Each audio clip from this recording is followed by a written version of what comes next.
Well, flames of the massive Asahi Lake wildfire is creeping closer, and people are gathering what they can before leaving behind their homes. Yeah, right now, none of this fire is contained. It's threatening at least 50 homes. News 13's Cole Miller is north of Gallup and has the latest on the fire.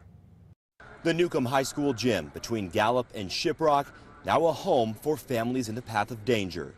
My niece came by my house and she was surprised to see me still being at home. Rose Eldridge says the Asahi Lake fire, which has burned more than 12,000 acres since Friday, is now just 3 miles from her home in Sheep Springs. I went out and packed all my stuff, my jewelry and my pictures, my children's baby pictures, which are very, very valuable to me. You know. With nearly 600 firefighters doing their best to control the fire, high winds forced aircraft to stay on the ground today. The fire, seen here from Sky News 13, is moving to the north and east through the Navajo Nation. Sheba Joe is the maintenance director for the school district here.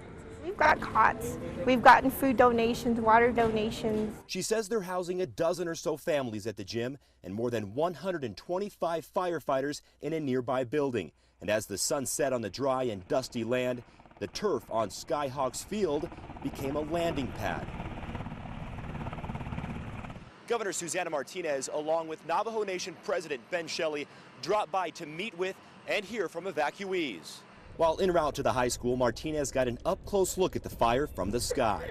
It's low-lying fire, which is good because I've seen them where the flames are to the tops of the trees. The fire so far has destroyed 4 structures and is threatening 50 others. And evacuees know they could wake up to the news that their homes are gone. Reporting from Newcomb, New Mexico, Cole Miller, KRQE, News 13. Firefighters think the fire started from someone burning weeds. Now, besides Newcomb High School, where Cole was, there's also a shelter at Tahachi High School. It's about 20 miles north of Gallup. Well, just heads up for people living in Albuquerque and Rio Rancho. More than 25 hospitals and emergency response teams are all expected to have a big disaster drill today. It's going to be all around this area, and it's going to simulate mass casualty accidents, hazmat situations, even a mock evacuation. The drills may look real, so if you see a lot of emergency workers, do not panic. This is just a drill that's going to happen all around the area.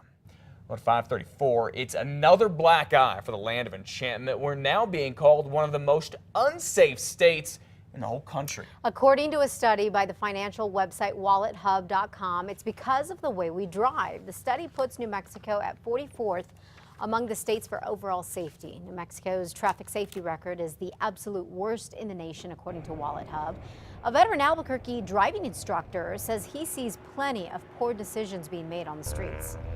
If we drive like fools and go everywhere we can on busting the speed limit, tailgating, not using my indicators, my signals, my turn blinkers, the chances of me getting in a wreck are pretty steep.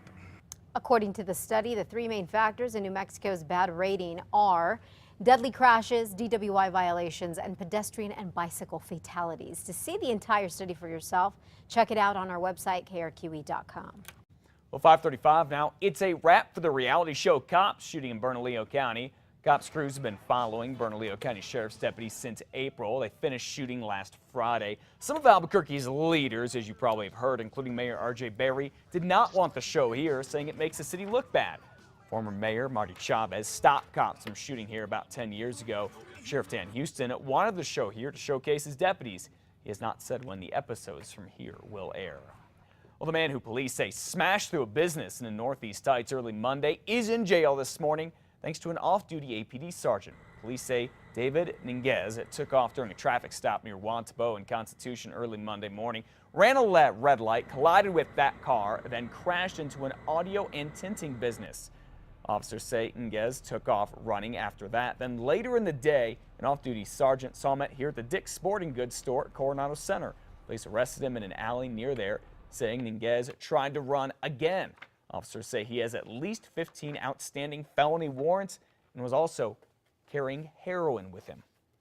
Some good news for Albuquerque Isotopes player Alex Guerrero. It seems both his ear and spirits are on the mend. Guerrero is still recovering from having part of his left ear bitten off during a fight with teammate Miguel Olivo last month during a game. His agent tells the LA Times his surgery was successful, and because of that, his mood is better too.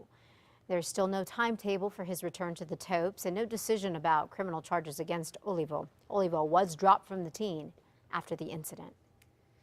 As many as 300 kids enrolled in summer programs in Albuquerque are expected to be at Gene Bellema Park and Community Center today for a couple of special sessions. They'll have time to participate in 8 different sporting events, including basketball, football, and kickboxing. Gene Bellema Park is south of Constitution and west of Juan Tabo. A cross-country tour supporting wounded warriors is expected to make its way to Albuquerque today. The Family Support High Five Tour will be stopping at Rich Ford, New Mexico on Lomas in Wyoming from 5 to 7 today. The organization is touring to help raise money for smart homes for wounded veterans and their families. Smart homes are basically homes that connect all the devices and appliances in a home so they can talk to each other. It's actually a really cool concept. But you are invited to head on out today from 5 to 7 to help rally these folks on.